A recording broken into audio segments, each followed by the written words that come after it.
స్కూల్‌కి వెళ్ళాలని లేదంకుల్ చచ్చిపోవాలనిపిస్తోంది అనే మాట దగ్గర కళ్ళలో నీళ్ళు తిరుగుతాయి. కథకు ఇదే మొదటి మెట్టు. కథలోకి మనల్ని తీసుకువెళ్ళేది కూడా ఇదే. వ్యాస్ సార్ అనే పేరు మొదటిసారి వినిపించేది కూడా ఆ అబ్బాయి నుంచే. ఆ పేరు అతన్ని ఎంతగా ఆకర్షించిందో అలాగే నన్ను కూడా అతన్ని వెతికి పనిలోకి దింపేసింది.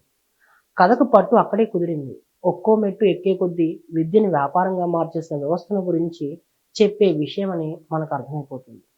అనగనగా అంటూ అసలు కథలోకి సినిమాని తీసుకెళ్తాడు దర్శకుడు. పిల్లలకు అసలైన పాఠాలు చెప్పే ఓ మాస్టారు కథ ఇది. కథలు, పొడుపు కథలతో వారి మెదళ్లలో చదువుల సారాన్ని నింపే టీచర్ జీవితం ఇది. మార్కుల కోసం వెంటపడే ప్రిన్సిపాల్లు, టీచర్లు, తల్లిదండ్రులు కనపడతారు ఇందులో. వారంతా కథను ఇంకో మెట్టు ఎక్కిస్తారు. వారందరూ ఒకవైపున ఉంటే వ్యాస్ సార్ మాత్రం మరోవైపున ఉంటారు. నైతిక విషయాలు, తెలుగు భాష, వ్యాస్ సార్ పాఠం చెప్పే విధానం మనల్ని ఆలోచింపచేస్తూ మనం ఏం కోల్పోతున్నామో చెబుతుంది. అక్కడే వ్యాస్ సార్ మనకు దగ్గరైపోతాడు. టీచర్లు చెప్పే పాఠాలు సరిగ్గా బుర్రకెక్కక పిల్లలు ఫెయిల్ అయితే వారిపై ఫెయిల్యూర్ అని ముద్ర వేయడం కథను మనసు లోతుల్లోకి తీసుకెళ్ళింది. స్వయంగా వ్యాస్ తనయుడికి ఆ ముద్ర పడడం కథలో కీలకం. స్కూల్ బిల్డింగ్ పై నుంచి ఓ విద్యార్థి దూకేయడం కథను మరో మలుపు తిప్పింది.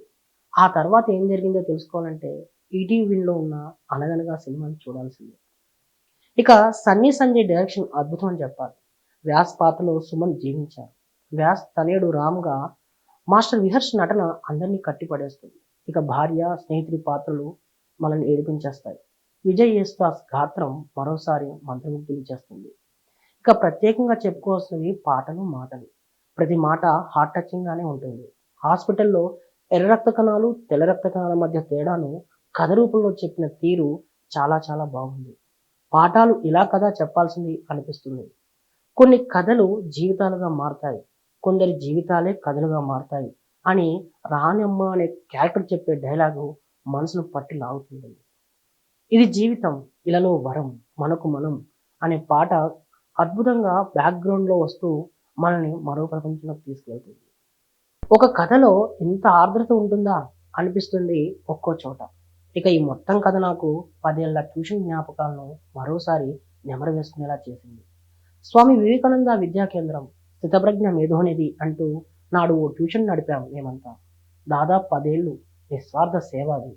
నాడు మేము కూడా ఇలాగే ఆలోచించేవాళ్ళం. ప్రభుత్వ పాఠశాల విద్యార్థులకు చక్కని విద్యను అందించాలనే తపన నాడు మా మిత్ర బృందంలో ఉండేది. వారందరి హెల్ప్‌తో కలకాలం గుర్తుండే విజయాలను అందుకున్నాననే చెప్పొచ్చు. జీవితంలో అలాంటి ఓ స్కూల్ పెట్టాలనే కోరిక మాది.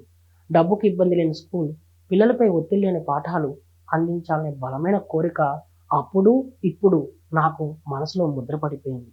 వ్యాస్ కథ ఆసాంతం నాకు దాన్నే గుర్తు చేసింది. కన్నీళ్ళు ఆగలేదు ఒక్కో చోట. పిల్లలకు కావాల్సింది నైతిక పాఠాలు, వారిని జీవితంలో నిలబెట్టే పాఠాలని నాకున్న స్పష్టమైన అభిప్రాయం. ఆ విషయాన్నే ఈ సినిమా చాటింది. Thank you Sunny Sanjay. మీరు ఏదైతే ఊహించారో దాన్నే కథగా చెప్పగలిగారు. ఇలాంటి కథలే కదా కావాల్సింది మాకు. Thank you.